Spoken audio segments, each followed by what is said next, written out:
Estamos de volta, 13 horas e 39 minutos. Hoje é dia da gente falar com o nosso cardiologista, doutor Alisson Siqueira. Tudo bem, doutor? Tudo bem, Hélio. Seja bem-vindo. Um prazer estar aqui de volta. Agora o senhor vive viajando, né?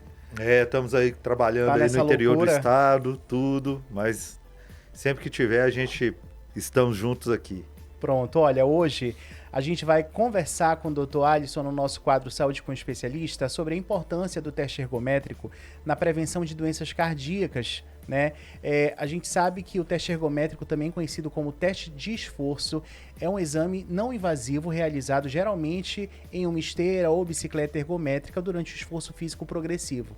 O paciente ele é monitorado com eletrocardiograma, pressão arterial e sintomas clínicos, e o objetivo é justamente avaliar como o coração responde ao aumento da demanda por oxigênio durante as cargas de esforço intensivas.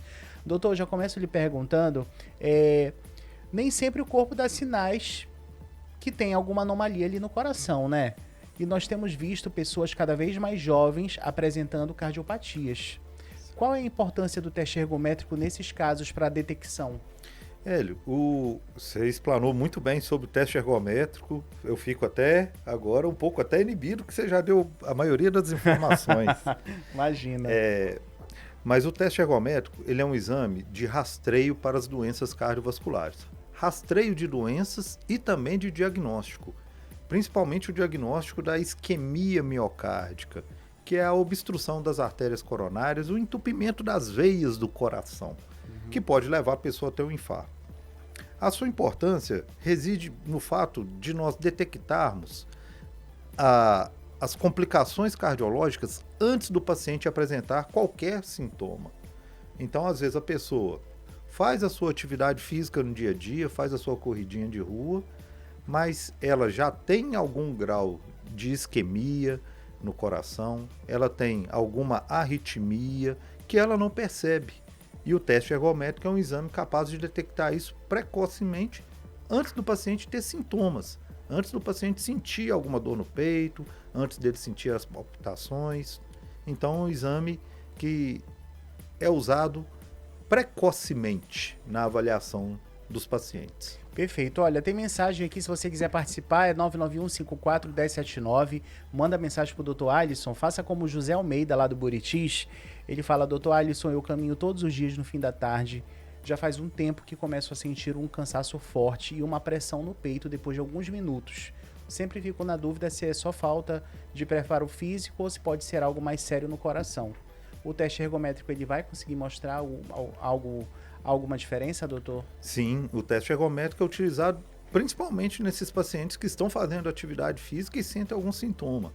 Ele tem uma plena indicação de fazer o exame, uma vez que o coração submetido ao esforço, se ele não controla adequadamente a pressão, se o coração não está batendo no ritmo adequado, se ele tem alguma obstrução coronária, o coração não vai conseguir bobear adequadamente aquele sangue que vem do pulmão.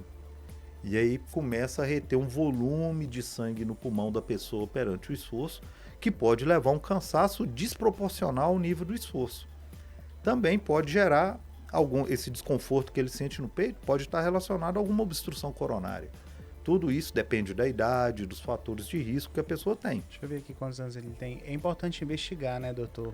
A partir dos 35 anos... Ele tem 54 anos, o seu José Almeida. Seu José, tá na hora, né? Pode procurar aí algum colega cardiologista ou nós mesmos. O doutor Alisson aqui, que está na minha frente, por favor. Para poder fazer o exame. Olha, Maria das Dores, lá do Pintolândia, na minha família, tanto meu pai quanto 2 irmãos tiveram infarto. Nunca senti nada, mas confesso que tenho medo de descobrir algo mais tarde. Mesmo sem sintomas, o teste ergométrico ele consegue caracterizar, doutor? Ele, justamente no início da nossa conversa, nós trouxemos exatamente isso. É uma forma da detecção precoce. Prevenção, né? Prevenção. Então, já que você tem uma história familiar positiva, se faz amplamente necessário que você investigue, porque genética manda muito nas doenças cardiovasculares. O André, lá do Asa Branca também, ele fez um check-up recentemente, o médico sugeriu o teste ergométrico porque aí está há anos sem praticar atividade física. É importante também, né, doutor? Principalmente alguém que nunca praticou exercício físico, fazer esse teste, né? Sim, Geralmente as pessoas praticam as atividades físicas de forma regular, até por volta ali dos 20 anos, e depois vem a vida profissional, a vida familiar e ocupa a maior parte do tempo da pessoa. E depois dos 35, a pessoa começa a ganhar peso, tudo, e ela quer voltar a fazer atividade física.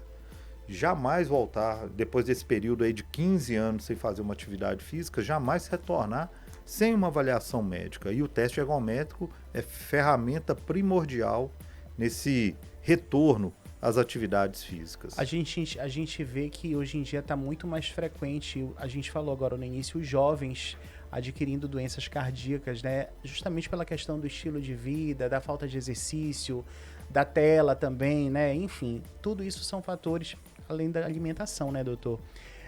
O senhor percebe esse aumento significativo no seu consultório em relação a alguns anos atrás? Percebo muito. Durante a minha atuação, no período que eu atuei no hospital, cada vez nós ficamos, eu e os colegas cardiologistas, surpresos por pacientes cada vez mais jovens infartando, né? Então, tem a questão do ganho de peso, das pessoas de forma mais precoce, pela alimentação errônea e pela falta de exercício.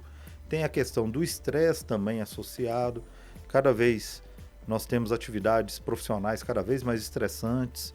Tem a questão emocional hoje, que depois da pandemia teve um boom muito grande, tanto de ansiedade e depressão na nossa sociedade. Então, cada vez de forma mais precoce, as doenças cardiovasculares ficam prevalentes na nossa população. Não é muito incomum nós encontrarmos nas emergências pacientes com 35 anos de idade infartando. Algo que a gente via só na casa dos 50 anos. Então essa precocidade tem nos assustado e por isso nós estamos aqui, fazendo educação em saúde e conversando com a população para que se cuidem. É isso mesmo. Olha, a Sandra lá do 13 de setembro, depois que comecei a fazer academia, notei que alguns treinos ficam meio tonta e o coração acelerado. Às vezes acho que é só falta de costume, mas não tem que achar, né, doutor?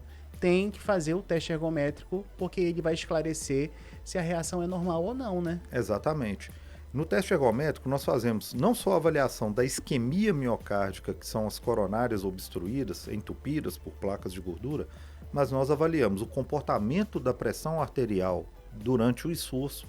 A pressão tem que subir até certos níveis de segurança, por exemplo, até a pressão de 240 por 110, o popular 24 por 11 seria um limite de elevação da pressão perante o esforço. E depois essa pressão arterial com o repouso lá no teste ergométrico, ela tem que voltar para os limites normais. Algumas pessoas a pressão sobe além disso perante o esforço, colocando ele em risco do ponto de vista da pressão arterial no exercício. E também tem pacientes que têm arritmias presentes ao esforço, né? Que pode ser o caso da nossa ouvinte que sente uma palpitação, Sandra, né? A ouvinte Sandra sente palpitações e fazem com que ela canse precocemente durante o exercício físico. Olha, o seu Francisco também está com a gente na escuta. Ele fala que no exame de rotina do trabalho a pressão subiu bastante, mas na casa dele costuma ser normal. Isso deixou uma dúvida se foi um nervosismo ou algum problema real. O teste também consegue detectar tudo isso, né, doutor? O teste ergométrico vai conseguir fazer essa avaliação da pressão arterial, né? Ele pode ter apresentado um episódio de hipertensão do avental branco.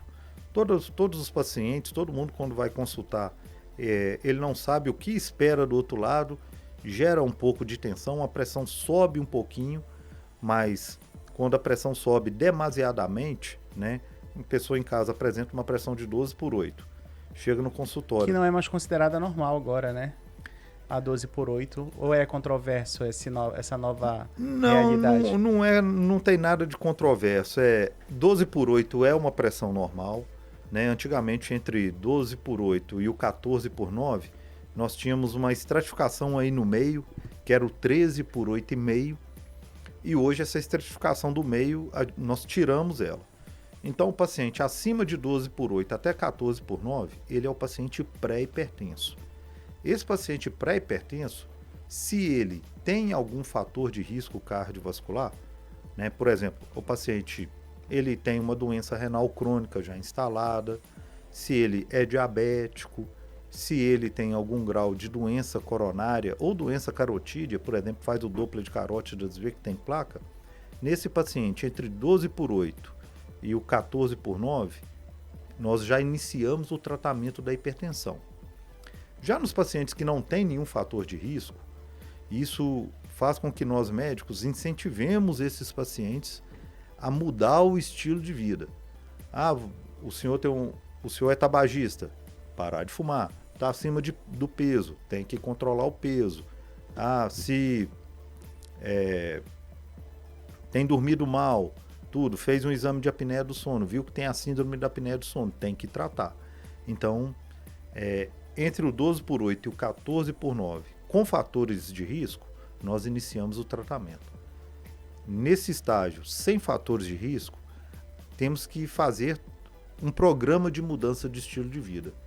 Iniciar as atividades, perder peso, alimentação saudável, controle da glicemia, isso é muito importante. Essa é uma pergunta pessoal, doutor, aproveitando que o senhor está aqui, deixa eu lhe abusar. Eu também era hipertenso, né? Como o senhor sabe, eu estou num processo de emagrecimento, perdi bastante e parei de tomar o remédio. É ok ou não deveria ter feito isso? Minha pressão hoje em dia, ela corre nessa casa de 12/8 a 13/9 e aí eu suspendi o medicamento. Tudo é um contexto grande. Por exemplo... Fiz errado. Fez errado. Se ainda tem o colesterol elevado, se ainda permanece com o triglicerídeo elevado, nada disso. Se a glicemia ainda anda acima do 100, tem que avaliar a função renal, né, se está ok. Também avaliar de forma, através de um ultrassom, se tem algum grau de doença carotídea ou já espessamento das carótidas. Tudo isso tem que ser avaliado para indicar ou não a redução do medicamento. De certo que a única medida capaz de reverter a hipertensão arterial é mesmo a redução do peso, né? E, consequente, a redução do peso e atividade física regular. Só isso vai tirar a pessoa de um padrão de hipertensão estágio 1 para um paciente não hipertenso. Só essas medidas de redução de peso e atividade física regular vão tirar o paciente de um estágio de pré-diabetes para um paciente que não é diabético. Então, a redução do peso é essencial, pois o nosso tecido gorduroso ele funciona como um órgão inflamatório no nosso corpo. A gente acha que é só a gordura que está ali. Não, essa gordura funciona como um órgão que secreta várias substâncias inflamatórias que contribuem muito, né? Especialmente para a hipertensão arterial e o surgimento de novas placas, né? Seja em qualquer artéria do corpo, não só das artérias do coração. Então, vou ter que ir lá com o senhor, né? Para o senhor dar uma olhada, né? Vai ter que passar lá. Tá vendo só? A gente pensa que tá fazendo bem pra gente, a gente tá se fazendo mal, né? Suspendendo medicação sem saber se pode ou não. Exatamente. Tá tudo bem, não tive um pico de pressão, Não, mas com certeza você já teve grandes avanços já na sua saúde cardiovascular. Doutor, já. Isso é o mais importante. Mas eu vou lá com o senhor depois. Olha só, o Antônio Ferreira, lá do Paraviana, tem o colesterol alto e hipertensão há bastante tempo, mas controlo com remédios. Mesmo assim, fico pensando se não seria bom fazer um teste. Tem que fazer, né? O Antônio já é um paciente de risco elevado. Esse exame aí realmente vai prevenir ele complicações mais sérias, né? Sim. Ele já é um paciente de risco cardiovascular elevado, né? Ele tem que fazer suas consultas cardiológicas de rotina e o teste ergométrico faz parte essencial dessa rotina de rastreio de doença cardiovascular, no caso do paciente igual o senhor Antônio.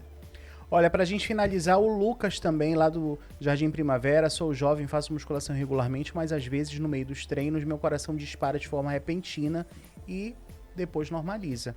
Nunca consegui flagrar isso em exames de rotina. O teste ergométrico ele consegue detectar arritmias que aparecem só quando estou me esforçando, doutor? Sim, é exatamente esse comportamento. Esse é o objetivo, O objetivo é exatamente esse. O seu comportamento na academia, durante a atividade física, você vai elevar a frequência cardíaca, vai elevar a pressão arterial, só que você não está monitorado e está tendo sintomas.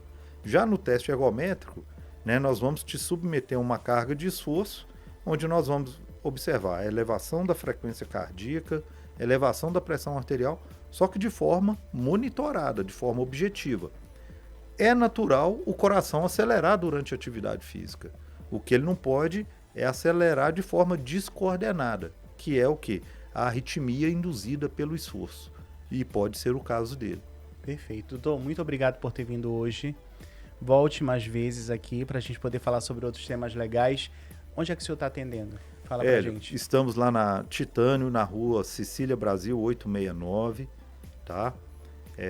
Estamos lá de segunda a sexta, todos os dias, para atender todas as pessoas que precisarem, não só de cuidados cardiovasculares, como de orientação. É o que eu sempre digo. Às vezes a educação em saúde é muito mais importante do que um exame e o diagnóstico. Olha, quero agradecer a Verônica Lopes, do Tancredo Neves, o Thiago Rocha, do Messejana, o João Batista, do Liberdade, a Letícia Ramos, do Cidade Satélite, o Raimundo, do Cauamé, a Helena Cruz, do São Vicente, que são pessoas que ficaram sem resposta, mas que acompanharam a nossa entrevista. Que bom, obrigado pela presença de vocês aí, acompanhando a nossa entrevista aí na 107. E estamos sempre por aqui, fiquem ligados. Pronto, olha, você pode acompanhar também o Dr. Alisson Siqueira nas redes sociais, no Instagram dele. Telefone para agendamento, doutor, de consulta, o senhor sabe de cabeça? Ou o senhor quer uma ajuda? 98121-1012. 98121-1012. Pronto, fechou. Olha, a gente agora vai para um breve intervalo comercial, tá bom? E a gente já volta, tá bom? Não sai daí, quero aproveitar, quero mandar um abraço para Rafaela, para sua esposa, né? Que eu quero conhecê-la em breve, quero que ela venha aqui fazer uma visita pra gente. Pode deixar que ela em breve nos acompanhará, Hélio.